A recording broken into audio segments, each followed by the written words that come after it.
membaca cerita itu saya pun termenung-menung gitu. Kalau ditanya Tuhan lah besok, Sayyidul Amin tanya malaikat, mobilmu itu dari mana? Dari uang gaji. Uang gajimu itu betul-betul itu. Aku kan dosen kan, disuruh masuk jam 8, keluar jam sekian. Tepatnya waktunya itu. Wah, kalau itu mungkin lebih lama saya pingsan dari tukang potong kayu tadi. Begitulah beratnya pertanyaan di kubur. Walaupun itu cerita Israeliat, tapi ada nilai-nilai moralnya.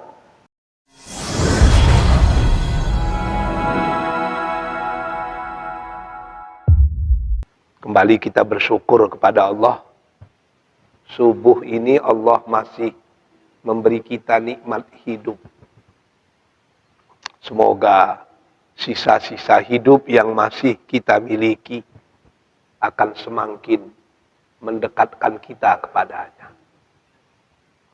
Selawat beriring salam kita pintakan kepada Allah agar senantiasa dicurahkan kepada Rasulullah Muhammad sallallahu alaihi wasallam. Hari ini kita berada di bulan Zulhijjah. Siapa yang ingin berpuasa dari tanggal 1 kemarin, silahkan. Berdasarkan keumuman hadis bahwa pada 10 hari bulan Zulhijjah itu Rasul biasanya meningkatkan amal dan ibadahnya. Baik bersedekah, sholat sunat, dan diantaranya juga berpuasa. Walaupun ada yang menyatakan walayalin asyr itu bukan 10 hari di awal bulan Zulhijjah, tapi 10 hari di awal bulan Ramadan. Ada yang bilang begitu. Ada yang bilang 10 malam terakhir Ramadan. Berikhtilaf ulama. Tapi bagi bapak-bapak yang berpendapat sesuai dengan ulama yang menyatakan walayalin asyr itu adalah 10 hari awal bulan Zulhijjah, silahkan. Ada pendapat yang menyatakan begitu. Mau boleh puasa boleh, ya. Banyak bersedekah boleh, berbanyak sholat sunat silahkan. Yang tidak boleh tinggal adalah berpuasa pada hari Arafah. Nah, itu jangan sampai tinggal.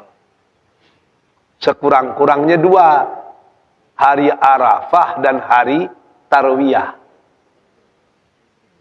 Hari Tarwiyah 8 ya, hari Arafah 9. Itu usahakan. Kalaupun tidak bisa hari Tarwiyah, semati-mati angin. Ngerti arti semati-mati angin ya? Kalau orang pesisir itu tahulah. Semati-mati angin ya, hari Arafah mesti berpuasa. Karena itu hadisnya jelas dan manfaatnya juga luar biasa. Jadi jangan pula kita bertengkar. Bagi yang 1 sampai 9 silakan. Berdasarkan keumuman hadis. 8, 9 oke. Tapi hari Arafah itu diusahakanlah. Bapak-bapak dan ibu-ibu yang dicintai Allah. Kita teruskan pengajian kita. Surah Al-Waqiah. A'udzubillahi minasyaitonirrajim. Bismillahirrahmanirrahim. Seperti yang sudah kita bicarakan, surah Al-Waqiah ini berbicara tentang hari kiamat. Sesuatu yang pasti terjadi.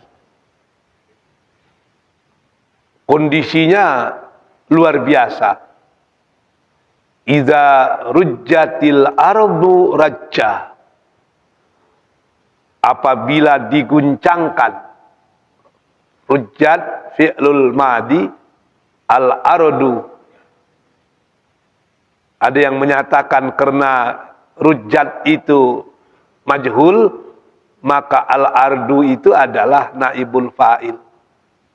Tapi rajja itu artinya adalah maf'ul mutlak. Gunanya adalah menjelaskan sesuatu yang sangat betul-betul terjadi. Apabila digoncang bumi segoncang-goncangnya. Asalnya rujja, Allah maf'ulun bih, Allah fa'il, al-ardha maf'ulun bih. Tapi karena fi'lul majhul, maf'ulun bihnya dihilangkan. Maka maf'ulun bih menjadi naibul fa'il. Wa bussatil jibal bassa. Dan gunung dihancurkan sehancur-hancurnya. Fakanat haba'am mumbassa. Maka jadilah gunung-gunung itu debu yang berterbangan. Coba kita bayangkan gunung itu menjadi debu macam mana itu. Waktu saya masih muda-muda, walaupun sekarang tetap muda juga, pernah juga lah mendaki Gunung Merapi, mendaki Gunung Singgalang itu. Gunung Merapi itu semakin ke atas, semakin tidak ada pokok kayu itu. Batu-batu. Gitu. Lalu itu yang menjadi debu macam mana caranya. Wah. Kemarin teman saya ini, saudara saya orang Malalu ini cerita, dia tengok Galodo di Sumatera Barat itu ya, di tanah datar. Wah, ngeri. Itu belum jadi debu itu. Baru Galodo. Galodo itu satu peristiwa yang tidak bisa diterjemahkan ke dalam bahasa Indonesia. Kalau air, banjir. Kalau tanah, longsor. Kalau Galodo itu semua bercampur menjadi satu itu. Itu seperti teh telur di warungnya Farhat itu. Ada telur, ada gula, ada serai, macam-macam bercampur menjadi satu itu. Katanya untuk sehat. Mudah-mudahan betul itu. Jadi hancur itu nggak bisa diceritakan itu kalau Galodo itu bercampur semua. Galodo itu hanya bagian yang sangat kecil daripada kiamat. Kalau kiamat dia tidak lagi batu, tidak lagi apa. Gunung itu saja sudah menjadi debu. Artinya kekuatannya melebihi bom nuklir itu. Jadi debu itu. Ini kaji kita sekarang. Wa kuntum azwajan salasah. Dan manusia termasuk kita pada waktu itu menjadi 3 golongan. Nah, ini yang penting itu. Jadi kita menjadi 3 golongan. Golongan mana saja itu? Saya masuk golongan yang mana? Bang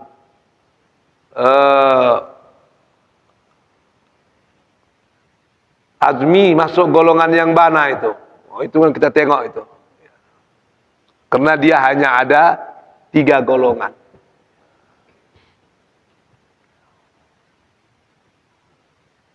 Yang pertama, fa ashabul maimanah. Ma ashabul maimanah. Yang pertama itu golongan kanan. Ma ashabul maimanah. Ma di sini bukan ma istifham, tapi ma-nya ma ta'jub namanya. Ma ta'jub ya, yang menyatakan sesuatu yang luar biasa, yang mencengangkan. Yang mencengangkan. Jadi bukan diartikan apakah itu kelompok kanan, tidak, tapi ma di sini ma ta'ajjub. Jadi artinya ma ashabul maimanah. Alangkah luar biasanya kelompok kanan itu. Alangkah hebatnya kelompok kanan itu. Siapa kelompok kanan itu? Dalam penafsiran ini dikatakan, orang yang disebut dengan golongan kanan adalah yang menerima catatan kebaikan mereka dari sebelah kanan. Kalau kita memberi sesuatu kepada orang sebelah kanan, itu kemuliaan itu. Tapi kalau kita berikan dengan sebelah kiri, macam mana itu? Itu penghinaan. Saya dari Siantar ke Padang Panjang tahun 82, 83, antara itulah. Sekolah di Tawalib itu. Walaupun tamat SD, budaya di Siantar itu masih kita bawa-bawa itu. Menyetop mobil di Siantar, namanya angkot. Itu biasa pakai tangan kiri. Nggak ada masalah kalau di Siantar itu. Ketika saya mau ke Bukit Tinggi dari Padang Panjang, lewat mobil itu, saya stop pakai tangan kiri. Tahun 82, 83 itu. Nggak ada yang mau berhenti itu. Nggak berhenti dia. Udah itu lewat, satu. Ngomong stokarnya, dia, kami kok bukan binatang dia, pakai tangan kanan lah, katanya. Oh, coba pikir.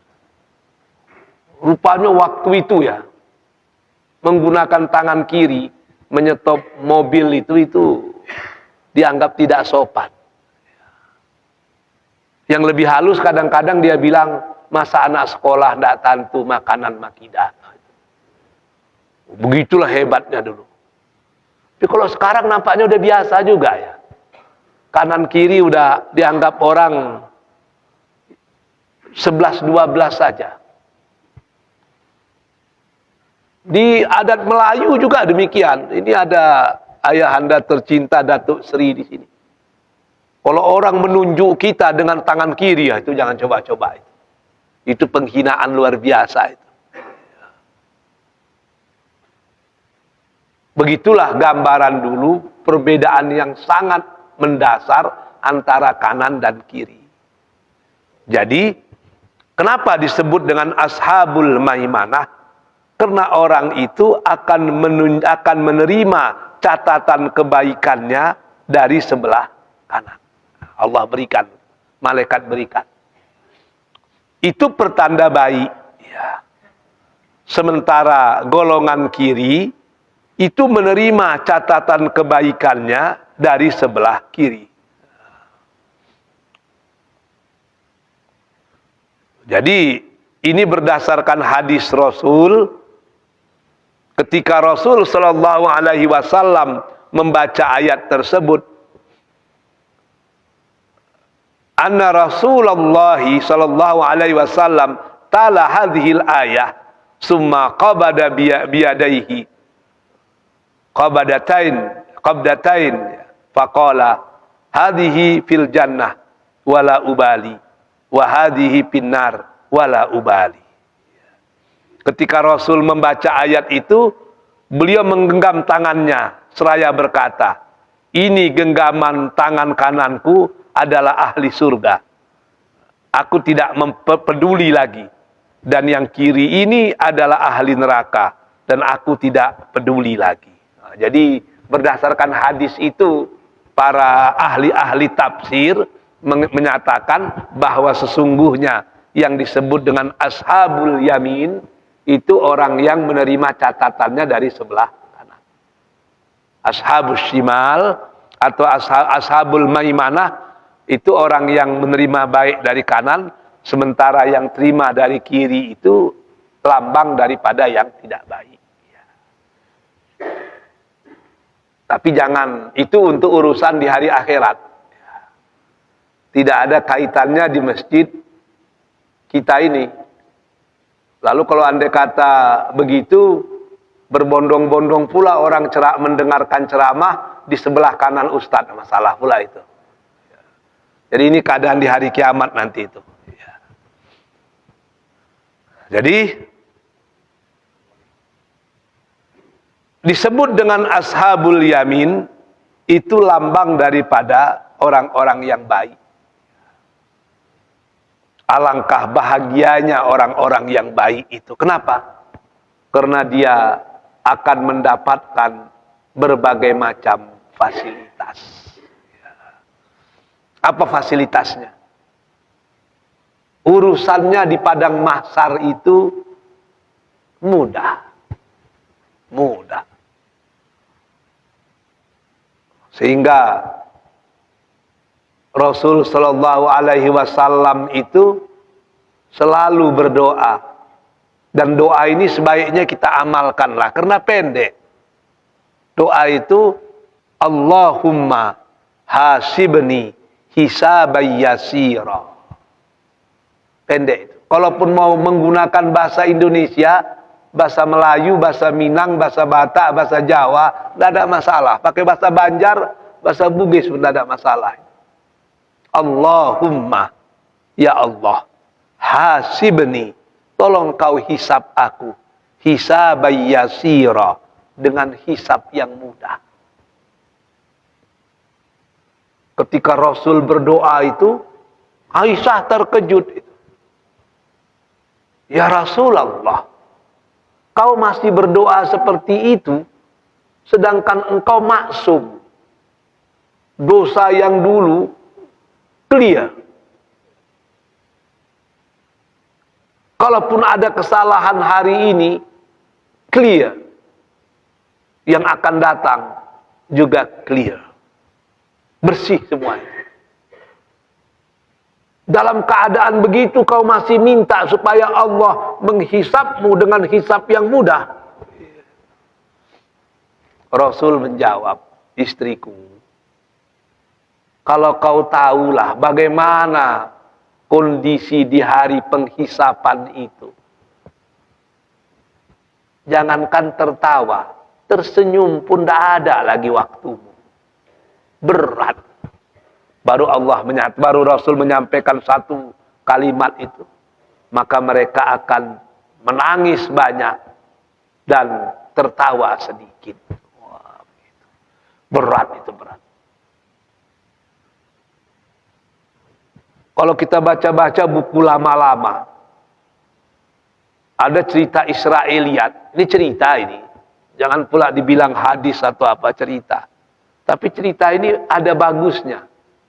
Mengungkapkan bagaimana beratnya hidup di padang mahsyar itu. Seorang miskin kerjanya memotong kayu untuk dijual, buat kayu api itu dijual. Saya masih sempat itu melihat orang di Siantar itu kerjanya menjual kayu api. Di Siantar itu ada kebun coklat punya pemerintah, PTPN 7 tidak salah dulu itu. Ada getah punya masyarakat banyak itu. Punya pemerintah itu. Tapi masyarakat dibolehkan mengambil kayu-kayu yang apa itu, yang udah lapuk itu, yang jatuh itu. Diambilin, dikumpulkan, diikat-ikat, itu dijual itu. Karena waktu itu memang orang masak lebih sering pakai kayu api. Dan di restoran-restoran Minangkabau yang asli, itu tetap juga pakai kayu api itu. Karena memasak air, pakai kayu api itu, memang lain rasa airnya. Memasak nasi pakai kayu api, itu lain itu. Dibandingkan dengan gas, dengan kompor, itu lain. Ada kelebihan tersendiri lah. Jadi ada orang memang kerjanya itu mencari kayu api. Itu lambang kemiskinan dulu itu. Orang-orang susah, pergilah Pak siang itu ke kebun pemerintah punya kebun getah, kebun coklat, dikumpulkan kayu, dibawa keluar, dijual. Itu lambang kemiskinan dulu itu. Jadi dalam cerita itu dikatakan seorang tukang cari kayu api itu miskin sekali. Pada saat yang sama, raja meninggal dunia. Cuman raja itu berwasiat, kalau saya mati, kuburkanlah. Tapi tolong, ada yang menemani saya selama 3 hari dalam kubur. Sesudah itu timbunlah, berangkatlah. Meninggal raja tadi. Meninggal raja, everything is okay. Yang jadi masalah adalah siapa yang akan menemani. Dia punya 4 istri, maka ditanya kepada istrinya yang 4 itu, siapa di antara kalian yang mau menemani raja selama 3 hari dalam kubur? Satu pun gak ada yang mau. Jadi bapak-bapak jangan terlampau percayalah dengan istri itu, gak kan ada itu. Gak ada itu. Jadi janji sehidup semati itu hanya sebelum mati. Kalau sudah mati pandai-pandai seorang lah. Gak ada sanggup pun. Istri tidak sanggup. Dulu bayoyo bana. Kini wah tidak sanggup. Ada yang mengeluh karena rematik, ada yang mengeluh asam urat macam-macam lah. Ditanya pula dengan anak yang banyak itu. Karena istri tidak ada yang mau, anak-anak siapa? Anak-anak pun ada yang mau juga. Jadi kita pun dengan anak-anak jangan pula terlalu berharap. Tidak ada juga. Begitu banyak anak dari 4 istri, tidak ada satu pun yang mau itu. Kalau sehari bisalah, kalau 3 hari ya maaflah. Dikumpulkan pula cucu-cucu, tidak ada juga yang mau. Diumumkan, siapa yang bersedia menemankan mayat raja selama 3 hari dalam kubur, maka diberi hadiah. 1, kalau bahasa kitanya apalah, tas kecil itu apa itu? Kalau bahasa kami dulu kambui. Kalau sekarang bahasa kambui apa? Katidiang. Katidiang, kambui. Bahasa kita apa lagi itu kira-kira itu? Bahasa Melayunya apa itu? Ya tas kecil itu. Kalau biasa orang meninggal kita bawa beras apa? Ya, dalam berikhtilaf pula ulama saya tengoknya. Macam-macam itulah gitu kan. Uncang, uncang. Itu bahasa Melayunya uncang. Jadi siapa yang mau menemani raja selama 3 hari dalam kuburnya diberi emas 1 uncang, 1 ketidiang, 1 kambui. Ya, emas kecil. Nggak ada pula yang mau. Bahaya ini. Sebab ini amanah. Dengan tiba-tiba tukang potong kayu tadi, orang tua tadi, dek sari nyoidwi, susahnya hidup, sangsainya badan. Tengoknya pengumuman itu. Wah, ini luar biasa ini. Menemani raja 3 hari dalam kubur, dapat seuncang emas, sampai hari kiamat pun saya berusaha tidak akan dapat emas sebanyak itu. Saya orang miskin, cari pagi dapat siang, cari siang dapat sore, mana mungkin bisa seperti itu. Dia bilang, I strongly agree. Saya setuju. Oh, bersyukur orang semua, karena amanah tertunaikan. Dikuburlah dia bersama raja. Mayat raja di sebelah, dia duduk di sini. Belum ditanam secara sempurna. Konon kabarnya, karena ini karena ini cerita Israeliat, kadang-kadang di luar nalar. Konon kabarnya, malaikat nungkar nangkir datang. Ditengoknya itu. Yang kita tanya dulu, yang tidur atau yang bangun? Oh, yang bangun sajalah. Yang tidur nanti terbongkar pula rahasia. Tanyalah orang tadi, namamu siapa? Si Anu. Pekerjaanmu apa? Potong kayu di hutan. Hutan itu punya siapa? Ya punya orang lah. Orangnya siapa? Ya punya Tuhan. Tuhanmu siapa? Udah pernah kau minta izin sama Tuhan? Bagaimana cara minta izin? Udah selesai. Kau motong itu pakai apa? Kata malaikat. Pakai kampak. Kampakmu ini punya siapa? Punya ayahku. Dari mana dia dapat? Nggak tahu aku. Kalau nggak tahu, kenapa kau pakai? Mau sampai apa? 2 jam ditanya, pingsan dia. Nggak terjawab, dia pingsan. 3 hari, baru dibongkar orang kuburan itu balik. Dia pun masih pingsan itu. Mungkin saking buntunya otak itu, nggak tahu lagi. Ditarik dia. Udah selesai tugasmu 3 hari. Ya. Keluarkan, ditutuplah kuburan tadi. Waktu mau dikasih uncang emas tadi, dia menolak. Mana kampakku? Tunggu, kampak itu bisa dibeli. Yang sekarang uncang emas ini enggak kampakku yang penting, kampak. Emas ini bawalah balik. Kenapa? Kampak ini yang 100% milikku, enggak bisa aku pertanggungjawabkan dalam kubur. Apalagi emas itu. Tak dari mana kalian dapat emas itu enggak tahu, aku ambillah emas itu sama kalian lagi. Jadi membaca cerita itu saya pun termenung-menung gitu. Kalau ditanya Tuhan lah besok, Sayyidul Amin tanya malaikat, mobilmu itu dari mana? Dari uang gaji. Uang gajimu itu betul-betul itu. Aku kan dosen kan, disuruh masuk jam 8, keluar jam sekian.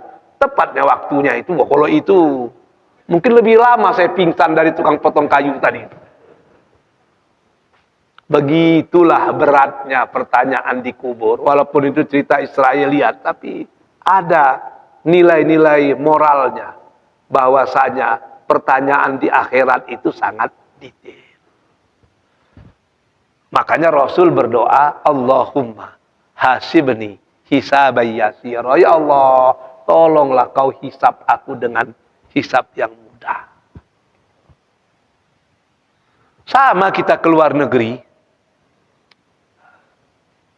Begitu kita masuk ke luar negeri, ke negara orang, dibukanya paspor kita. Tengoknya muka kita. Langsung dicopnya teks, welcome to Singapore. Tenang hati. Lama dirasut, tanang dikiro-kiro. Ada kawan saya Yuslim, setiap masuk Singapura pasti sangkut. Hampir 2 jam saya nunggu di luar itu. Tapi saya bilang, saya dulu pernah sangkut juga. Tapi tahun 92, saya bilang, mula-mula saya ke Singapura itu. Sangkutnya 90, 95, saya bilang. Gara-gara mau pergi ke Jakarta, cari tiket pesawat murah. Yang paling murah, British Air. Karena dia dari Inggris ke Kuala Lumpur kosong itu. Penuh, sampai Kuala Lumpur kosong itu. Hanya beberapa orang yang tinggal melanjutkan ke Jakarta. Hanya trayeknya saja. Jadi pesawat yang begitu besar, waktu itu paling 50 orang aja isinya. Kami 13. Saya ditangkap. Ditanya, enggak ada pula. Disuruh duduk aja di ruangan. Tapi 2 jam kan gelisah kita. Capek tengok-tengoknya, balikannya. Ditanya kenapa? Enggak mau dia jawab itu.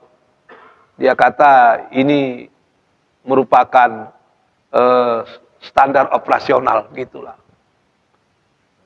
Kawan saya Muslim itu begitu juga. Tiap masuk Singapura ketangkap, tiap masuk Singapura ketangkap. Rupanya kena namanya cuman 1 kalimat, Yuslim. Seharusnya harus 2 gitu. Yuslim bin apa begitu kan. Misalnya Ucok pemuda Pancasila, itu nggak ada masalah. Itu kalau Ucok saja bermasalah itu.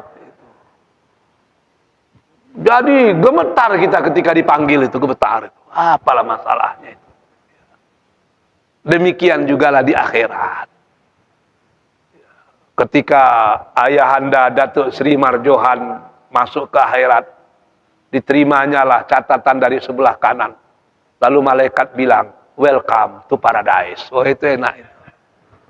Enak itu. Tapi kalau tulang matondang ketika diberikan itu, tengok malaikat kan, wait a moment please. Wah itu masalah itu. Berarti ada something wrong itu. Itu bahaya. Jadi beratlah. Datang yang lain pula ketika ditengok, tulang simbolon ditengok kan, oke. You are in the wrong place, katanya. Salah tempat Anda, bukan sebelah kanan, tapi sebelah kiri. Oh, itu masalah lagi. Itu masalah pula kita dibuatnya itu. Jadi, menentukan tempat kita di sana besok, di sini. Berdoalah kepada Allah. Allahumma hasibni hisabai yasira. Tuhan, tolong kau hisab aku dengan hisab yang mudah. Ya. Makanya ada orang yang tidak merasakan padang mahsyar. Begitu dia meninggal, directly into to paradise. Orang yang masuk ke dalam surga tanpa dihisab. Ada beberapa hadis yang membicarakannya. Konon kabarnya yang pertama itu, yang bisa masuk ke dalam surga tanpa dihisab adalah orang yang mati syahid. Orang yang mati syahid. Maka betul kata salah seorang ulama di Mesir itu, kita tidak layak menangisi Palestina, tapi lebih layak menangisi diri kita sendiri. Karena orang-orang Palestina yang betul-betul berjuang itu, surgalah tempatnya. Lalu tempat kita di mana besok? Jangan tangisi mereka, tapi tangisilah diri kita sendiri. Don't cry for him, but cry for us. Menangislah untuk diri kita sendiri. Jadi, ada yang mendapatkan perlindungan itu directly, tanpa dihisap. Ada itu. Beberapa hadis menceritakan. Yang pertama orang yang mati syahid. Itu tidak dihisap. Ada di antara bapak-bapak yang sudah mati syahid ini. Kalau ada justru bahaya ini. Tapi kan jumlahnya sedikit. Lalu nanti orang-orang yang mati syahid itu ditanya. Siapa yang memberitahu kalian? Kalau mati syahid itu masuk ke surga tanpa dihisap. Orang-orang yang mati syahid berkata, yang memberitahu kepada kami ulama-ulama di kampung kami. Wait a moment please. Intajar daqiqah. Belum layak kalian masuk ke surga sebelum ulama-ulama itu yang masuk ke dalam surga. Rupanya ada yang lebih tinggi dari orang mati syahid, ulama.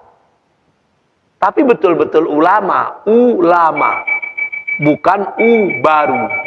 Soal lama lawannya kan baru kan. Kalau yang ulama itu betul, tapi kalau yang baru ini ya susah kita. Siapa itu ulama? Allah sendiri menyatakan dalam Al-Quran, innama yahsyallaha min ibadihil ulama. Sesungguhnya yang disebut dengan ulama itu yahsyallah, orang yang takut kepada Allah. Bisa membedakan yang usul dan yang furu', yang pokok dan yang cabang. Tapi ketika itu masalah usul, dia akan istiqomah, berpijak di tempatnya. Dia laksana batu karang di tengah samudra. Sekuat apapun ombak melanda, sehebat apapun topan menerpa, dia tetap kokoh selama-lamanya. Punya prinsip. Setitik tidak akan hilang, selangkah tidak akan surut, tebujur lalu melintang patah, esa hilang dua berbilang, biar putih tulang tidak putih mata, biar pecah di perut tidak pecah di mulut. Itu ulama. Kalau sudah prinsip tidak ada istilah itu.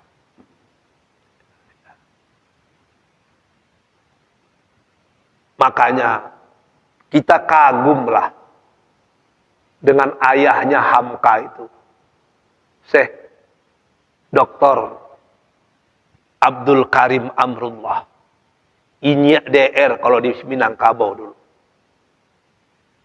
Ketika pertemuan ulama se-Jawa, kebetulan dia sedang di Jawa, karena dibuang oleh Belanda dari kampungnya Maninjau ke Sukabumi.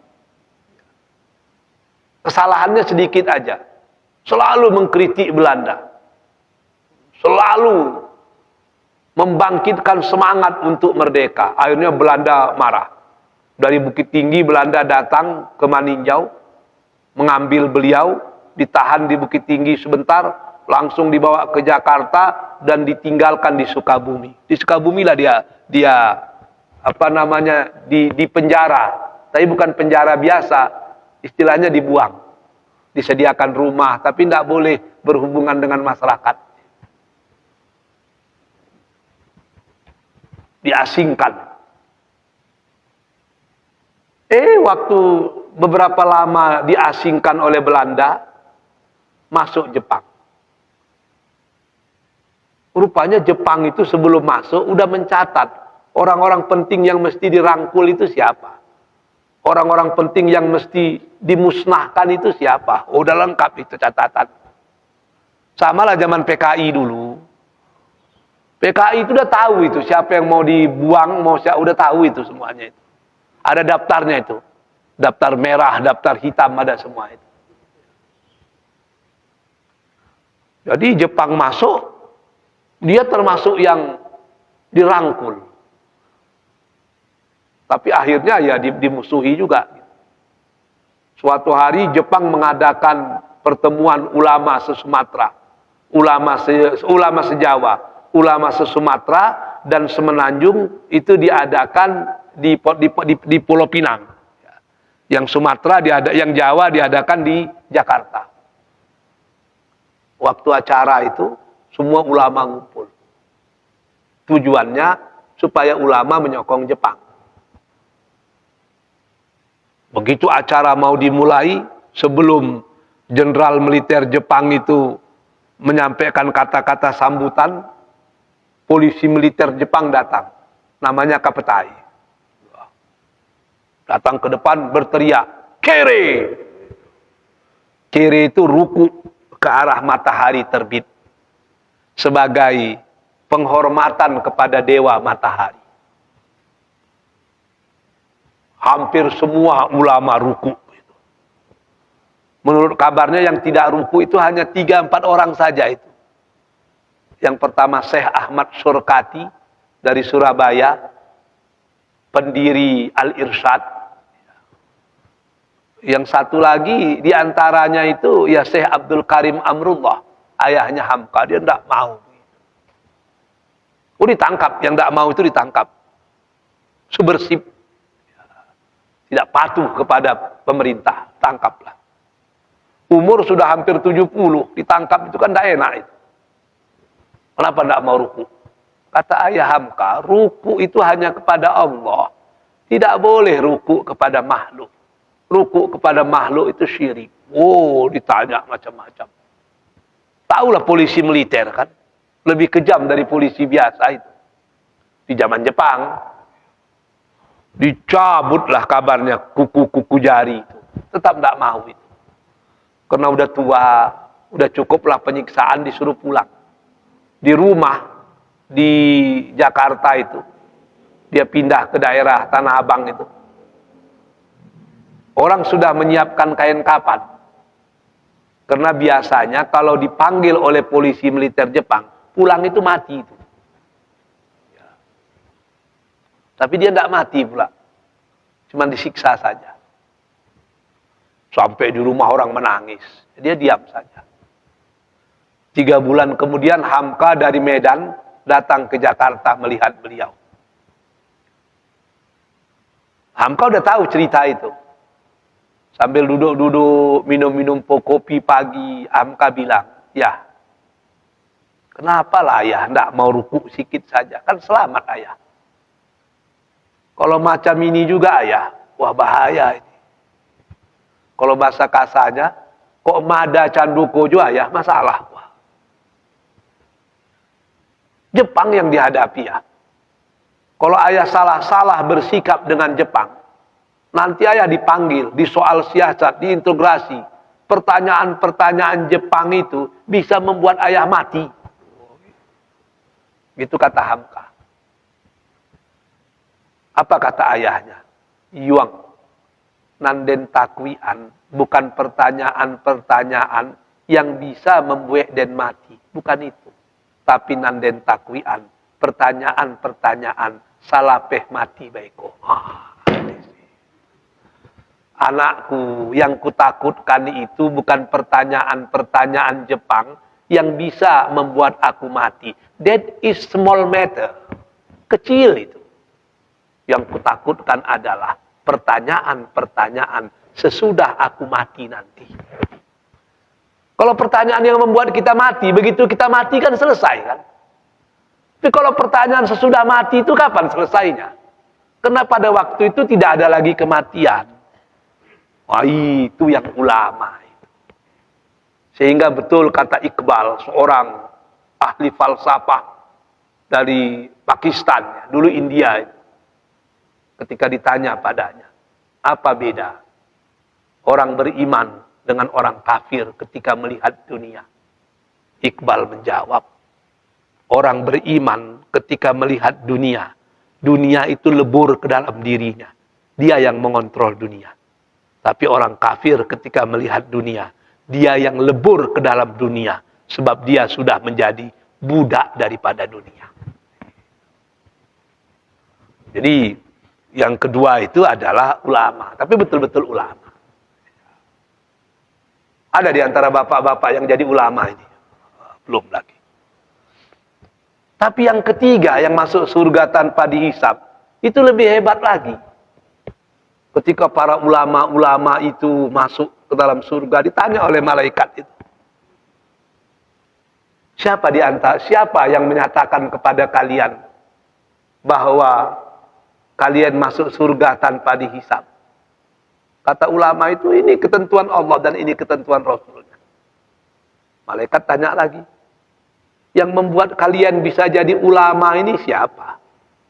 Orang yang mengabdikan dirinya li'i'la'i kalimatillah. Amar ma'ruf nahi mungkar. Teguh dalam pendirian. Lunak dalam penyampaian. Ini siapa ini? Sebahagian bilang, yang menyekolahkan kami dulu orang-orang tua kami.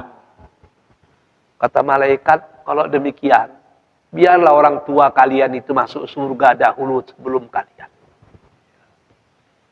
Ada yang bilang, kami ini miskin. Kami ini keluarga yang miskin, papa kedana, tidak punya apa-apa. Lalu orang-orang kampung kami, sanak keluarga kami bergotong royong untuk menyekolahkan kami, membantu kami, sehingga kami bisa menjadi ulama. Apa kata malaikat? Kalian belum boleh masuk surga sebelum orang-orang yang bantu kalian itu yang masuk surga tanpa dihisab. Artinya dari hadis ini, masuk surga tanpa dihisab itu mudah sebetulnya. Kalau bapak-bapak tidak sanggup mati syahid, didiklah anak dan kemenakan kita untuk menjadi ulama. Kalau tidak sanggup kita mati syahid, dan tidak bisa pula jadi ulama, didik anak kemenakan kita untuk bisa menjadi ulama. Tidak juga bisa. Bantulah pendidikan-pendidikan agama. Bantu. Ada orang bangun pesantren, satulah sekaki. Ada pesantren, madrasah, perlu gaji untuk gurunya, ikut juga lah di situ. Seberapa yang kita mampu. Sebab itu salah satu amal yang bisa membuat kita masuk surga tanpa dihisab. Mudah. Kitalah yang menentukan. Apakah kita termasuk ashabul maimanah atau kita akan menjadi ashabul masy'amah. Jadi ashabul maimanah, orang yang mendapat prioritas ditandai dengan menerima kitab catatannya itu dari sebelah kanan. Ditempatkan di sebelah kanan, maka di akhirat dipermudahkan sehingga mereka masuk ke dalam surga sangat cepat sekali.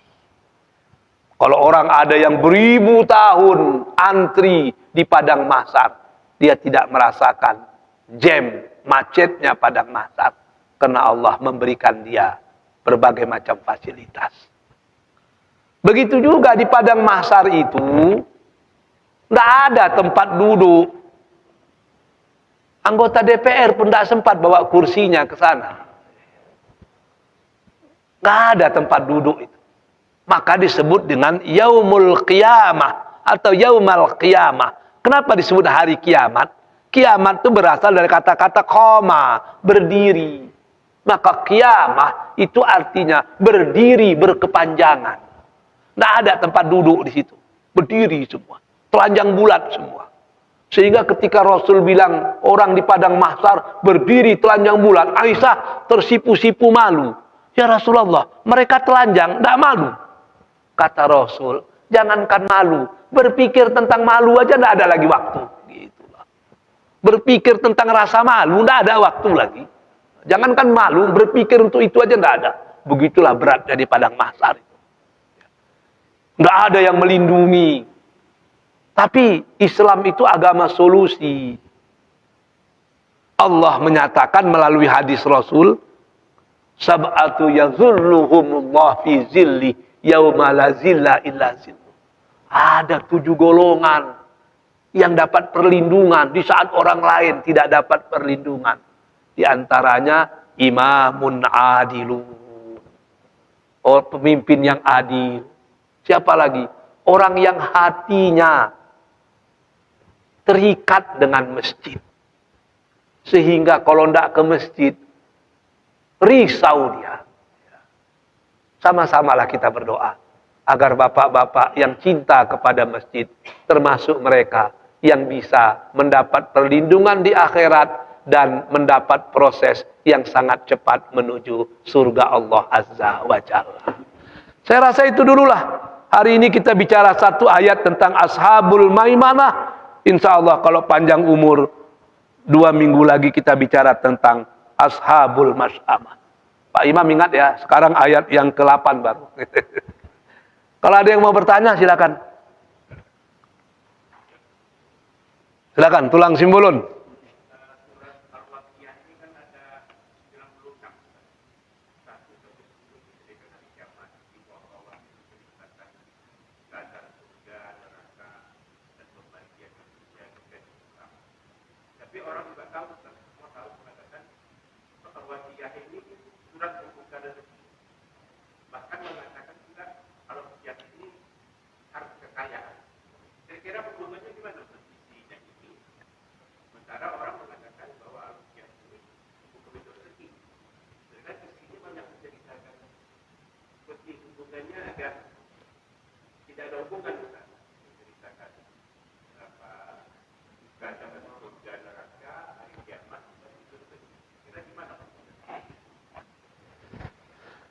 Oh, ini pertanyaan yang bagus ini. Dia begini. Ada beberapa level orang beramal itu. Yang pertama lil khauf. Yang kedua lil raja. Yang ketiga lil syukur atau lil hub atau lil mahabbah. Ada orang yang beramal itu karena takut. Kenapa sholat? Kalau tidak sholat nanti masuk neraka. Boleh itu, boleh. Tapi itu level yang paling rendah itu. Ada orang yang beramal liraja. Kenapa? Sholat. Supaya bisa masuk surga. Istilah orang awak, ikonan disabi dengan mentalitas orang penggaleh. Ba'aka piti masuk saja. Boleh macam itu? Boleh. Tidak ada masalah. Tapi ada level yang paling tinggi. Lil mahabbah. Dia beribadah itu bukan karena takut neraka. Bukan karena mengharap surga. Tapi karena cinta. Oh, itu yang paling tinggi. Demikian jugalah surah-surah Al-Quran. Kalau mau dalam lindungan Allah, bacalah ayat kursi. Makanya banyak caleg, sebelum jadi caleg, rajin mengamalkan baca ayat kursi. Begitu jadi caleg, begitu jadi legislatif, lupa ayatnya, tinggal kursinya. Ada yang begitu. Kalau mau mudah rezeki, bacalah ayat 1000 dinar misalnya. Padahal ayat 1000 dinar itu seperti yang dikatakan tulang Simbulun, nggak ada juga kait-berkait dengan rezeki itu. Wa may yattaqillaha yaj'al lahu makhrajan wa yarzuqhu min haitsu la yahtasib. Nggak ada juga ayatnya itu, nyuruh bertakwanya itu. Ya kan? Kalau mau dimudahkan urusan, bacalah surah Al-Asr. Alam nasrah laka sadrak. Begitu. Kalau mau mudah rezeki, bacalah surah Al-Waqiah, macam-macam itu. Padahal macam dikata tulang tadi, surah Al-Waqiah itu juga tidak ada pula urusannya dengan rezeki. Lalu kenapa demikian? Jawaban pertama, kalau memang dalilnya sahih, lakukan sajalah. Itu perintah Allah atau perintah Rasul, lakukan sajalah. Pasti ada hikmah di situ. Yang kedua, ada kelompok manusia yang memang di awal Islam mau melakukan kalau ada keuntungan. Sholat tahajud nanti dapat ini itu, oh dia pun sholat tahajud. Puasa Senin Kamis nanti dapat ini, oh dia pun puasa Senin Kamis. Itu untuk the beginner. Orang yang membuat sesuatu karena mengharapkan sesuatu. Tapi bagi orang yang advance level, dia nggak penting semua itu. Itu yang dikatakan oleh Rabi'ah Al-Adawiyah itu. Ya Allah, aku lebih rela tinggal di neraka, tapi kau redha padaku, daripada aku tinggal di surga, tapi kau membenciku. Wah, itu. Maksudnya apa itu? Yang dia cari apa sesungguhnya? Keredaan Allah. Tidak peduli dia dengan yang lain-lain itu. Lagu dangdut kan bilang gitu juga kan. Biarlah makan sepiring berdua, hidup di pondok derita, tidur beralaskan koran, entah indah, salah itu. Tapi itu melambangkan cinta. Nggak ada lagi dunia ini. Yang penting aku tetap bersamamu. Jadi itu betul tulang. Tapi bagi kita yang sudah lama memahami agama, nggak penting itu semua. Mau rezeki mau apa nggak penting itu. Kulakukan karena ada dalilnya, dan yang kucari bukan rezeki itu. Yang kucari keredoan si pemilik rezeki. Ya, gitu. Kalau kita sudah dekat dengan Razzaq, si pemilik rezeki, apa urusannya dengan rezeki lagi? Tidak ada itu. Jadi kalau kita minta tolong, demikian juga minta tolonglah ke Allah. Kalau minta tolong ke manusia sering kecewa. Kalau minta tolong kepada Tuhannya manusia, tidak ada masalah itu. Mungkin manusia itu tidak bisa menolong, dia akan bukakan pintu hati manusia lain untuk menolong kita. Tapi bukan berarti tidak ada hikmahnya, ada. Ayat itu kan bicara tentang hari kiamat, bicara tentang surga neraka. Apa hubungannya dengan rezeki? Orang yang percaya dengan hari kiamat, dia pasti berusaha sekuat tenaga mendapatkan rezeki. Agar rezeki yang dia dapatkan itu bisa diberikannya kepada orang yang memerlukan. Sehingga dengan itu dia akan lebih cepat masuk ke dalam surga. Jadi motivasi jadinya. Jadi motivasi. Maka dalam hadis Nabi dikatakan, orang muslim yang kaya, orang muslim yang kuat, itu lebih utama dari muslim yang lemah. Tangan di atas lebih utama dari tangan di bawah. Tangan di atas itu artinya pemberi, tangan di bawah itu artinya penerima. Satu-satunya tangan di atas yang meminta, itu cuma minta rokok itu. Nggak ada orang minta rokok begini kan, tapi dari atas itu. Itulah kelebihan rokok itu.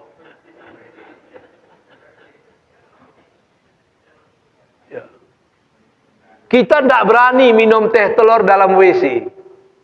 Nggak berani makan katan jo goreng pisang dalam WC. Tapi kalau merokok dalam WC itu lain nikmatnya itu. Saya ingat waktu di Tawalib dulu, kawan-kawan yang masih perokok itu sebelum masuk WC itu lari ke kantin itu. Ngapain? Beli rokok. Untuk apa? Untuk dalam WC. Ngapain? Supaya lebih khusyuk katanya.